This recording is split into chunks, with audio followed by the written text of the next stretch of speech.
आदरणीय मेरे प्रिय दोस्तों और भक्तों, युद्ध में मूर्छित हुए भरत को किस तरह कुशल किया गया, दोस्तों किस तरह ठीक किया गया, इस वृतांत पर एक नज़र डालते हैं। दोस्तों, यह युद्ध उस समय हुआ जब राजा दशरथ राजा जनक के यहाँ से वापस लौट रहे थे और स्वयंवर में अपमानित राजाओं ने बदला लेने की इच्छा से राजा दशरथ पर हमला बोल दिया था। और दोस्तों, रास्ते में ही युद्ध शुरू हो गया था और युद्ध के चलते प्रभु राम युद्ध कर रहे थे, लक्ष्मण जी घायल हो गए और भरत जी मूर्छित हो गए। इसी तरह शत्रुघ्न जी भी घायल हुए और रथ से नीचे गिर पड़े। दोस्तों, यह वृतांत आपके समक्ष रखा था। अब उससे आगे भरत जी कैसे सकुशल घर वापस आए, इस वृतांत पर एक नज़र डालते हैं। तो दोस्तों, इससे आगे का वृतांत यह है कि माता कैकेयी ने जब देखा कि युद्ध स्थल में भरत मूर्छित होकर गिरे पड़े हैं, तब वे अपनी हथनी से नीचे उतर आई और उन्हें गोद में लेकर विलाप करने लगी।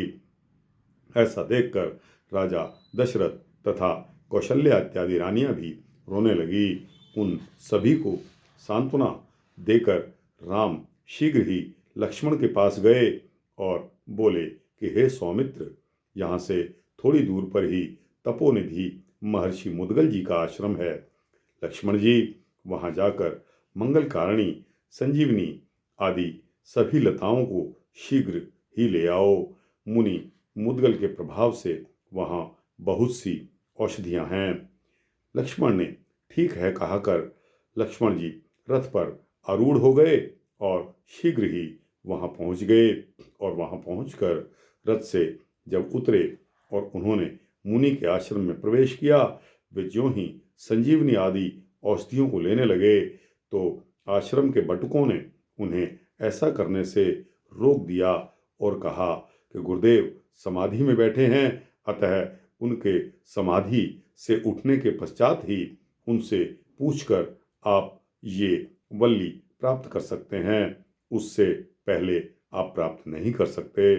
मुनि की समाधि न जाने कब टूटे, कब भंग हो और इसी में समय गुजरता जाएगा। इसी भय से लक्ष्मण जी शीघ्र ही पुनः वापस हो गए और श्री राम के पास आ गए और आश्रम का संपूर्ण वृत्तांत उन्हें बतला दिया। तब पुनः श्री राम ने उन्हें जोर देकर कहा कि आप शीघ्र जाइए, उन बटकों को शस्त्रों के द्वारा नहीं बल्कि हाथ द्वारा हटाकर तुम उन शुभ लताओं को ले आओ। तब लक्ष्मण राम जी की आज्ञा प्राप्त करके शीघ्र ही पुनः वहाँ चले गए और उन बटकों को बलपूर्वक रोककर उन्होंने उन वल्लियों को ग्रहण कर लिया और शीघ्र ही राम के पास आ पहुँचे। तब राम ने भाई भरत के शरीर से बाणों को निकालकर उन जड़ी बूटियों के प्रयोग से तुरंत उन्हें स्वस्थ कर दिया। तब भरत को स्वस्थ हुआ देखकर कैकेयी माता बहुत प्रसन्न हुई। उस समय कैकेयी ने राम का आलिंगन किया और भरत को भी अपनी छाती से लगा लिया। इसी प्रकार राजा दशरथ ने भी अत्यंत प्रसन्न होकर रघुश्रेष्ठ श्री राम का आलिंगन किया और उन्होंने उस प्रसन्नता के अवसर पर गुरु तथा ब्राह्मणों के साथ अनेकों मांगलिक उत्सवों को करवाया। दोस्तों, यह वृतांत यहाँ समाप्त होता है, क्योंकि यहाँ ये घायल लोग ठीक हो गए, स्वस्थ हो गए और सकुशल वापस लौट आए।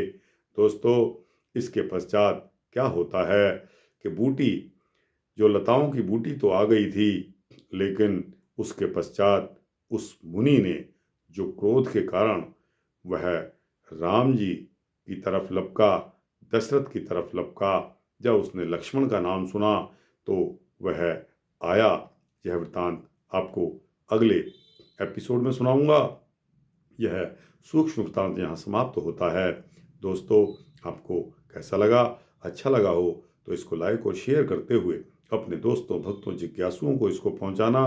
दोस्तों, इसी तरह के सूक्ष्म भक्ति वृत्तांत पाने के लिए इस चैनल को अगर आप सब्सक्राइब करेंगे तो आपको निरंतर इसी प्रकार के सूक्ष्म भक्ति वृत्तांत मिलते रहेंगे। जय श्री सीता रामचंद्र भगवान की जय।